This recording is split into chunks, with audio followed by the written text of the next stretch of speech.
I want to talk about 5 things that I was completely wrong about when it comes to selling on eBay. I've been a part-time reseller on eBay for a little over 2.5 years. I'm not new to eBay because I was selling on eBay in the very early 2000s. At one point, I funded a whole vacation on things that me and my ex-wife sold on eBay just from around the house. And we did all that in a matter of 2 weeks, and we made over $800. I really didn't even know people were making full-time incomes selling on eBay. When I started seeing YouTube videos of people doing just that, I was like, well, maybe I want to get in on this. And from watching other sellers on YouTube, I definitely had some misconceptions. So let me tell you the 5 ways that I was wrong. Number 1 is that eBay is easy. Watching eBay sellers on YouTube can make it appear quite a bit easier than it really is. You buy something cheap, you put it on eBay, it sells, you make a nice profit. And while that is essentially what happens, I don't think it's a true representation of how things play out for a lot of eBay sellers. YouTube is full of very successful resellers. Shed Flips, Commonwealth Picker, ADH Dave, Harry Tornado, and a whole lot more. Those names just come to mind right off the top of my head.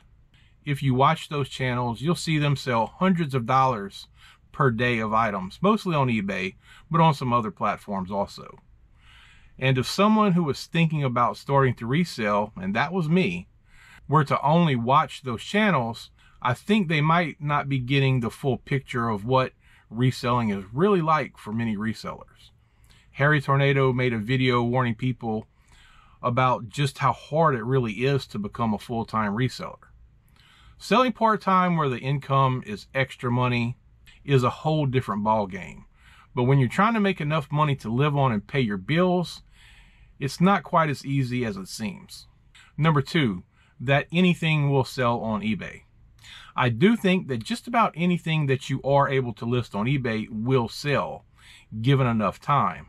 However, the goal is definitely not to sit on inventory for years waiting on something to sell, waiting on just that right buyer to come along. I will say that there are a lot of items that I have that I really didn't think they were going to sell, and eventually most of that stuff sold. But again, it's items that I sat on for a really long time waiting for just the right buyer to come along. Number 3, the time that eBay takes. I see some people on YouTube say they list 5 items per day, and they seem to have pretty good sales. I don't have a specific goal of number of items to list per day, per week, or whatever. I just list as I have the time, but I do list regularly. But it's not just the listing that can be time consuming. It's also the sourcing, cleaning, shipping items, even for a part-time seller like me. I do list at least a few days per week, and I always have some listings go live and also put some into my draft bank. I spend a good part of most every Sunday sourcing at estate sales and sometimes on Saturday. And I also ship almost every day.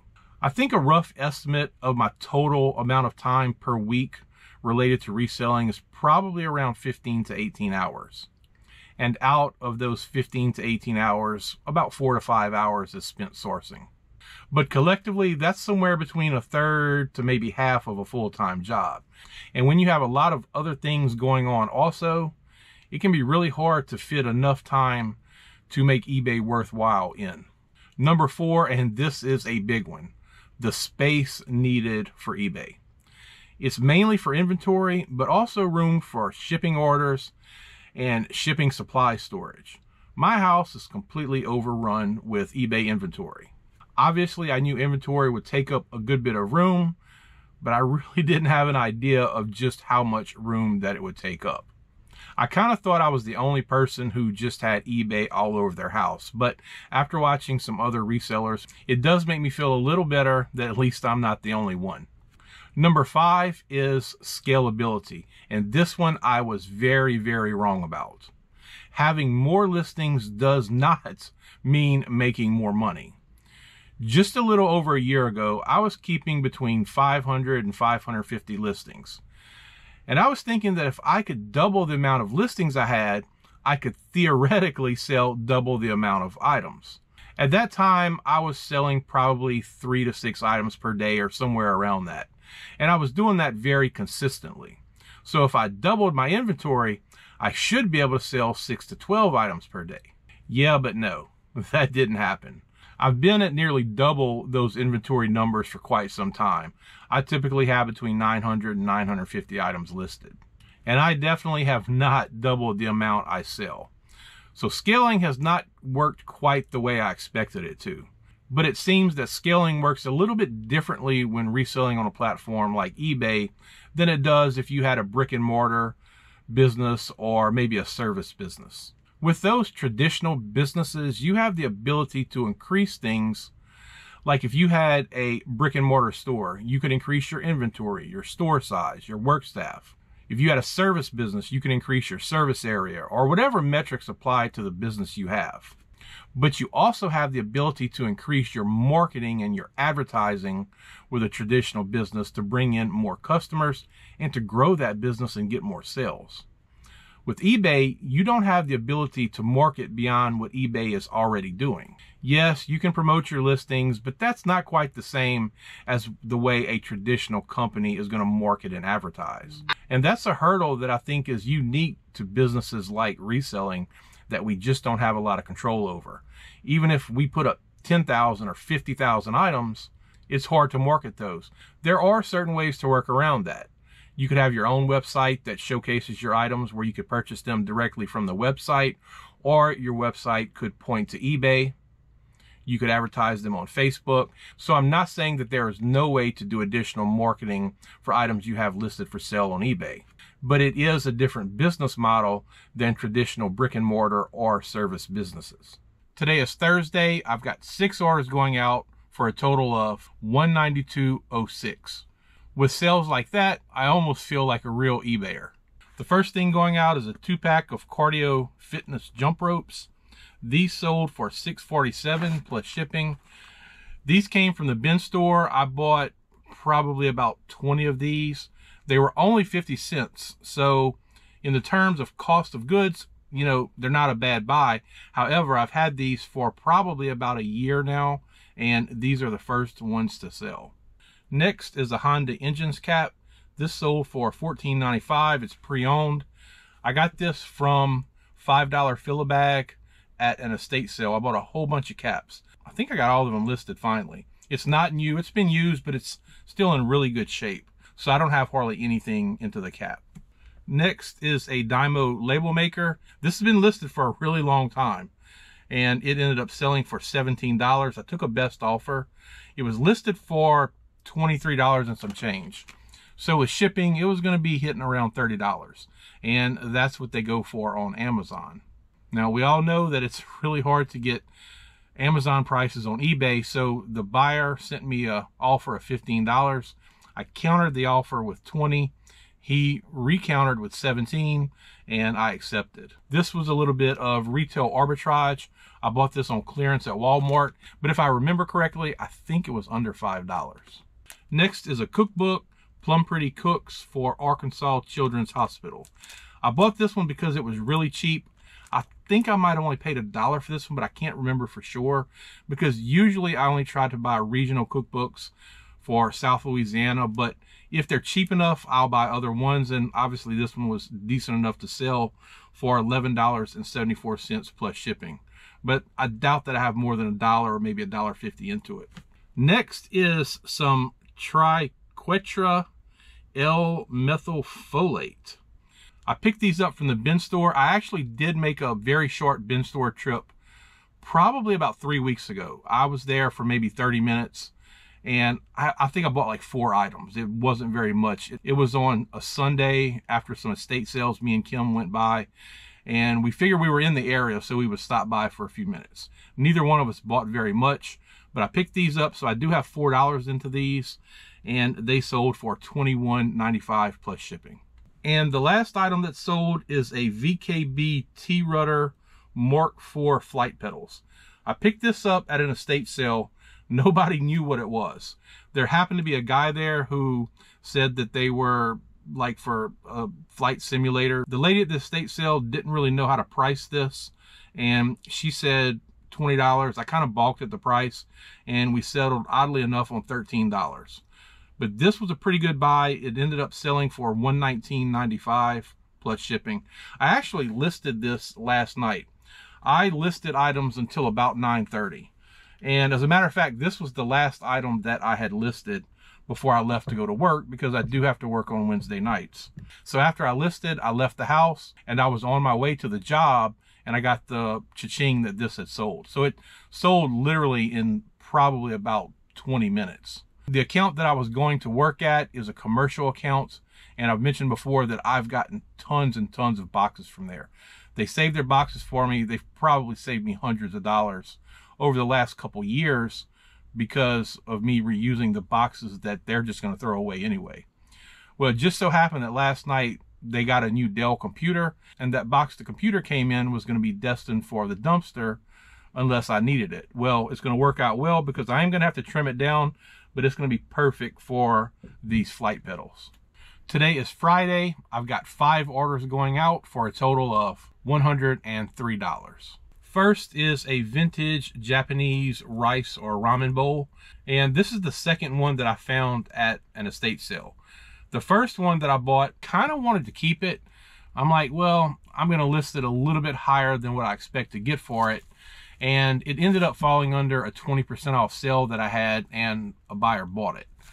So I found this one. I listed it a little bit higher than the other one, again thinking that if it doesn't sell, I'm just going to keep it. Well, they both sold. I kind of would have liked to have both this one and the other one as a set, but you know, the fact of the matter is I don't really need any bowls, but there is like some dragons and, you know, I don't know, some Japanese writing right here on the inside of the bowl, which I just think they're kind of cool. But this one sold for $16 plus shipping, and I believe I bought it for $3. If I remember correctly, this estate sale had it marked for $8. I was there on Sunday and everything was 50% off. And she really wouldn't budge on the $4 price at first. I ended up buying a couple more items and she let me have it for $3. The next item is a cookbook. This is a vintage 1972 cookbook. It's called C'est Bon, and it's a Cajun and Creole South Louisiana cookbook. And I got to tell you, for its age, it is in excellent shape. I don't see too many cookbooks that are in this good a shape. I picked this up from an estate sale for probably no more than $2 or maybe $2.50, and it sold for $21.45 plus shipping. Next is a vintage Sears and Roebuck ice scraper. Now it does have the original box, which is really cool, but the box is in horrible shape. But I thought someone, you know, they may even want this for display or something like that, so I included the box. I picked this up from an estate sale for, I want to say it was $1, and it sold for $12 plus shipping from an offer. Next is a Coca-Cola backpack, and I really thought this was going to sell fairly quickly. When I listed it, I think I only saw one active that was like this. I didn't see a whole lot of sold comps either. Maybe I didn't see any. I don't remember. I just remember not seeing many like this. And it looks like it was hardly even used. There's some elastic straps up here on the top that are kind of stretched out, but I think they're just stretched out due to age. But other than that, it's in really good shape. This sold for $25 plus shipping. It was an offer that I accepted. It's been listed for probably 4 or 5 months. And I picked this up at an estate sale. It was in a $5 filler bag, although technically it wasn't in the bag because I was having a lot of trouble. This was the last item that I was trying to fit into a bag. And the guy there, I'm like, look, I really want this backpack, but I can't fit it into the bag. He's like, just take it. So at best, I don't have anything into it. At worst, it was part of $5 filler bag. And the last item that sold is a slim cooler from Rubbermaid. I picked this up at an estate sale for $5, and it sold for $28.55 plus shipping. I actually sold this, I guess it was last week.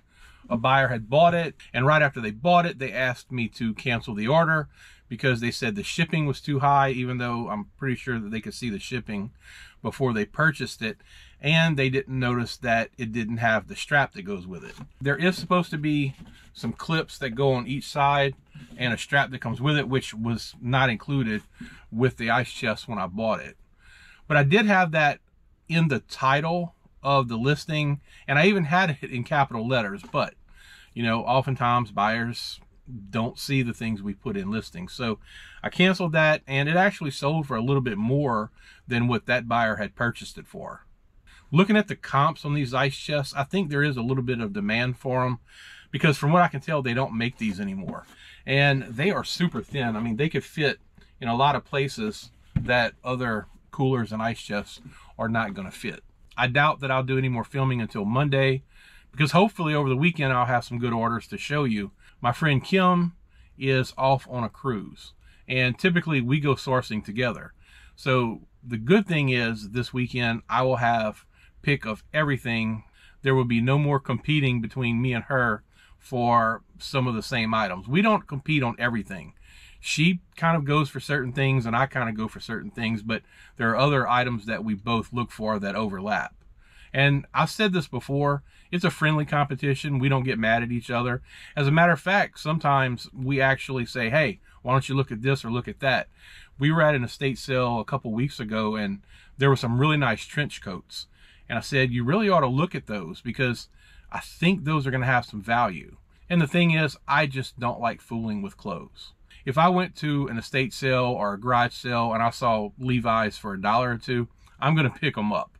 As a matter of fact, not too long ago, I bought some kind of jeans. I don't remember the name of them, but typically that's not something that I'm going to fool with, whereas she is more inclined to fool with clothes. So I will definitely point those out to her.